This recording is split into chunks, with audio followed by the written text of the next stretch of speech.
Betuabwe, bonjour, mbote na bino nyonso, jambo. Merci à tous les abonnés de la chaîne Service TV et surtout de l'émission Les Confidences de Rachel.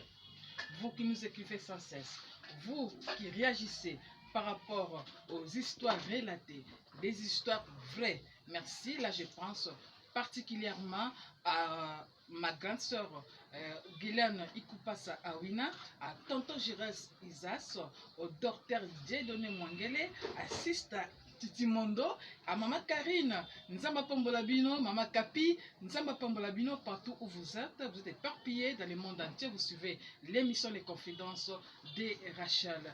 Et là, spécialement également au pasteur Azaf Kungi. Balandim sur les confidences de Rachel et Belé Bakomina Ebiso. Vous avez réagi au son qui pasteur par rapport au numéro précédent. Pasteur a un problème, il y a une histoire, pasteur, et c'est une vérité. La famille Oyo, il y a frère Akufa qui fait l'église pour na kamotali mwana.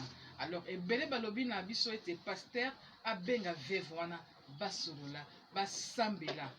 Veuve azala à mesure de la repentance, la vraie repentance alors, à sa cure d'âme, sincère, et puis azala prête, ya koloba na belle famille na c'est-à-dire famille ya défait mobile na vérité que moi na wana aza mwana bangote. Quitte à la famille, soki bakolinga mwana ngo nzama zo lokumu. Sope bakoboya Jessel azala au contrôle ya makambo wana. Alors lelo oyo chers abonnés toye na lisolo mususu oyo le barabino toujours que les confidences de Rachel est là pour sauver les victimes. Bah il y a un problème. Bah moi tu vas comme na souka na sika ba kene kosala pendaison, akene ko mena poison, ami boka na mai.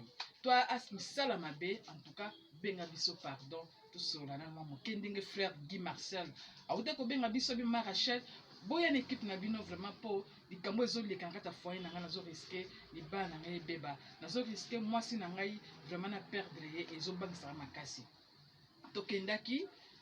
Qu'est-ce qui se passe frère Galobi maman nazalaka étudiant bambuleli kaki na lingaka une jeune fille il y a quartier na biso na des avenirs après biso tolingana qui vraiment et na sala makasi na bundaki en tant qu'étudiant na officialisé fiançailles na biso peut to benga ngo mingi prédote et ça na kitoko makasi. Alors tant na sisi ba étude na bandi ko luka musala ezo mwana te na persévérer qui toujours ne frère Alobaki alembaki te. Et moi je vous l'ai dit aussi, ne baissez jamais les bras, ne vous découragez surtout pas. Peu importe la grandeur des épreuves aux hommes manavinayo, sachez-le bien que la bénédiction sera aussi suprême. Alors les frères Galobi étaient na lembaki te na zolo kaka musala. Mais à ma grande surprise na zonga boy un week-end, na yoki pas fiancé na biso wana musique zo beta makasi.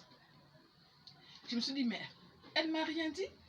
Bazo célébrer le roni pour ne pas na bango.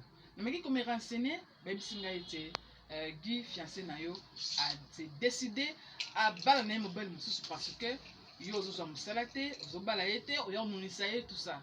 Les frères Galobi et celle na passe. Je me suis dit en tant qu'un homme, na comme on si quand on a mon si réellement, c'est elle qui s'est décidé ya ko bala mobile mususu.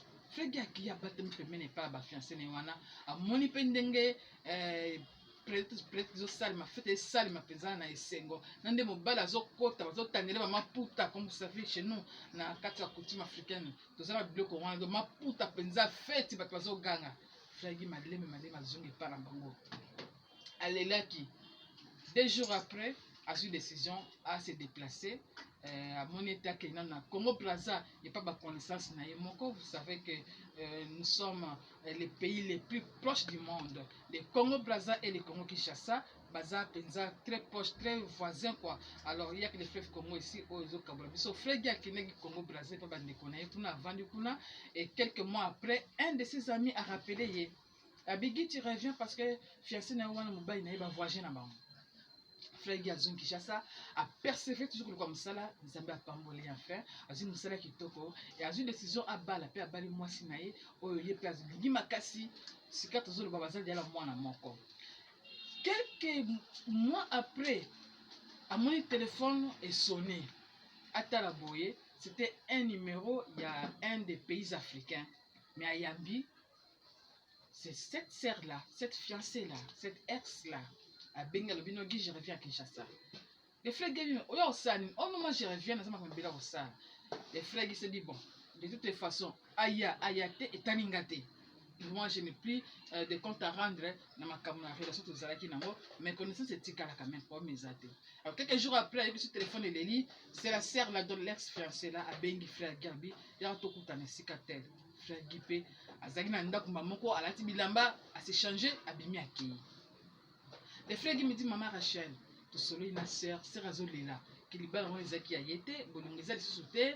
Bazobota pété, avandi pour na moni que bobani zaka ngai azo Kinshasa. Mais je lui ai caché la vérité. Na c'était vraiment tu as perdu ton temps pour la cause en Kinshasa parce que nga si na bala. Pena lingi mo sina makasi toza na mwana moko.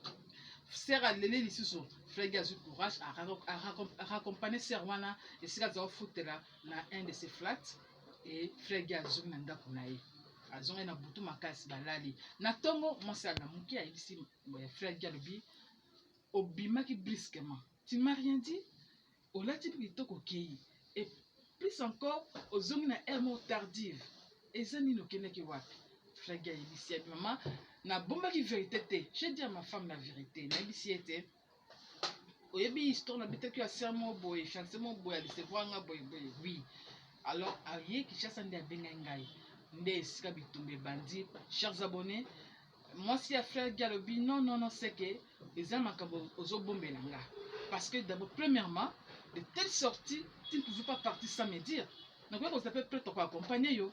Deuxièmement le côté il fallait qu'on a tout na yo pour yo lobananga c'est qu'il y a un problème tu me caches quelque chose tala maman likambo o ezo bota sikoyo na kati ya libala wana bitumba eza makasi. Moi, si frère Guy a beau non, c'est que son mari les trompe, a trompé déjà, ou bien il y a quelque chose à cacher. Balandim sont des confidences de Rachel. En ce moment où je vous parle, il y a séparation du corps. Déjà, des frères Guy et sa femme, la soirée ensemble étaient, c'est séparé puis Bambeto.